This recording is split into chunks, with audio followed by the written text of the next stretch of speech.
I got stopped once. I had a roof RT12S, and this was early in the days of us promoting the VINWiki app, and I was going up to Cars and Coffee in Charlotte, and I got pulled over really, really late at night, and I was going pretty fast, but I didn't think I was going like insanely fast.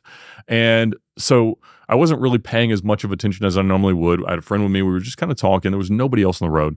And suddenly there's a cop behind me. Well, okay, I'll pull over and start talking to him. And he's like, any reason you're going so fast? I was like, we're just trying to get up here for this car show in the morning. And he's like, well, I just clocked you at 126 and a 60. I go, oh, goodness gracious. He said, yeah, that's what I said as you went by. And I said, well, I'm sorry, man. I wasn't trying to go that fast. The car's fast and dark, whatever. And he's like, well, I give him the license and stuff like that. And I told my friend, I was like, look, when you get pulled over going twice the speed limit, like bad things happen.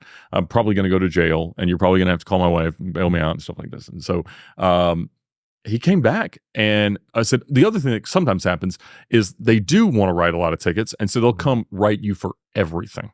And they'll give you like 10 tickets because it's not that cops necessarily all have quotas, but there is generally a revenue expectation from traffic citations in any jurisdiction in any given period. And so that's why, we don't run cannonballs the last weekend of the month because there is more patrolling throughout the country.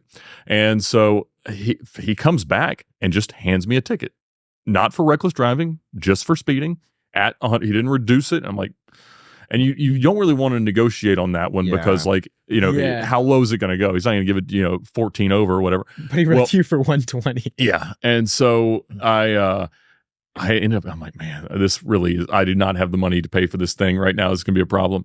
And so I got back, and on Monday I started calling that, you just Google that county speeding ticket lawyer. And I called 3 or 4 of them, and they're all like, yeah, man, we can't get it reduced enough to make any real difference. Like, you're just gonna have to go in there and plead for mercy. And that afternoon I got a phone call from a number in that area code, but not someone that I'd call. And he's like, I heard you got a ticket. I said, I did. Yeah. It's like, is it 126? I said, yeah. Well, I practice in this area. So I got your number from somebody. And I'm like, oh, okay. He's like, I'll tell you what, for $500, I'll work on it for you. I can't make any promises. And he said, who is the cop? And I said, it was like, I don't know, I'll say Jay Smith. It was not Jay Smith. And he's like, oh, I know him. Let me give him a call. And so he called me back 20 minutes later. He's like, he knew why I was calling. He said, you got my 126 guy? He said, I do. He's like, well, what do you need it to be? He said, well, he told me if it's 14 over in Georgia, that won't be any points. He's like, yeah, it's fine, whatever. And so they just crossed it out. They ended up writing 11 over. And they sent it to me, and they're like, just go online and pay it. I'm like, so what was the price difference between 11 over and twice the speed limit? Probably $500-$600. And so it was still worthwhile. But the problem is, like, if I get a ticket for 126 on my driving record, I won't be able to get insurance ever again. So it's a big deal. Yeah. Yeah. I've used, shout out Anna with Traffic Ticket Defenders in California, and she's really helped. There's one I got like a 90 something and a 70, I believe. And she worked on this for like 2 years. 2 years. Man. How much did that cost, though? The legal cost? I paid $500. Usually that's kind of right. But the thing was, I didn't want the point on my insurance. I had a perfectly clean record, never anything, and I wanted to keep it that way. Just out of principle. I didn't want anything on my record, but she was able to win it. 2 years she worked on this thing. Just because apparently the cop was difficult and was really trying to like push this thing through. Yeah, and a lot of times that's part of the strategy is they'll get the court dates delayed and postponed and stuff like that. And there are a lot of technicalities. The guy that runs the ticket clinic has been here to talk about, some of the crazy things that they'll use in terms of the calibration of the devices and the ways things are measured and stuff like that.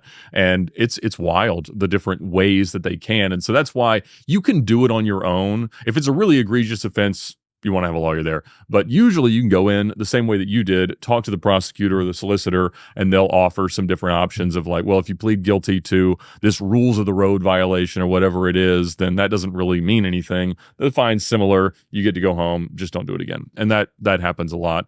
And in Georgia, we're not a driver's license compact state. And so a lot of times the records from other states don't come in. And so like I've had a lot of tickets that got pled down to insignificant overages. And that didn't matter for a long time, but recently I guess they updated their computer systems and they have a lot more information. And if they like spell your name wrong or anything like that too, could that then be a reason to, or like simple? It can, but again, you'd want to talk to a lawyer before you start making that kind of an argument. They spelled my name wrong on the ticket, and I asked the judge, I'm like, does this mean anything? Can I just get out in of the this courtroom? thing? And they're like, no, that means nothing. I'm like, okay, I plead guilty. All right, fine. As you show up with the right make, model, right, year, VIN. You're like, I'm me, and the cop that handed me this didn't spell it right, so it might have been for somebody else. Mistaken identity. If it saves me $20, it's worth it. Hey, whatever absolutely, it is. absolutely. That's funny. I worked as a summer job at a racetrack up in Brazelton Road, Atlanta, and there was a guy there who just loved cars and just was the detailer, and he would detail all the race cars. And he was a great storyteller, and his wife was like a famous Christian musician, and so he really didn't have to work. He just kind of did it for fun. But he told a story that in the early 90s, he was taking care of this guy's car collection, and he had 30 or so cars. And I've got, I think, 11 now, you start to realize like having somebody around to help fix stuff is more and more necessary. But that's all he did was take care of this guy's cars. And he had just gotten a Corvette ZR1. And so his boss is like, well, why don't we take the Countach to pick up the ZR1? You can drive the Lambo back, and we'll see which one's faster. And my buddy, his name was Tony. They were racing down 400, our local highway here, and he ran away from that Corvette real fast. And he was coming down the hill at about 180 miles an hour, and a cop came the other way. And he's like, I don't need to be running today. I'll pull over. So it takes the cop a while to come back around, and the cop pulls up. He's like, why are you in such a hurry? He's like, I don't know, just trying to see what the car would do. And he said, well, is this your car? He said, you know what? It's not. And he's like, well, whose is it? He said, my boss. He's like, well, what does your boss think of you driving it like this?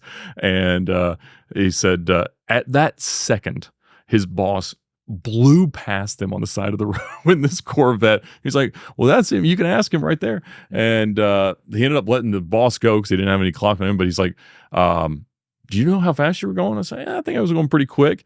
And he's like, well, I'm proud. I'm glad you stopped because, you can't outrun the radio. And he's like, I think I was doing about 3 miles a minute. I had a pretty good shot at outrunning that radio, but they gave him this massive fine. It was like $5,000 in the early 90s, and he couldn't get insurance for years and years.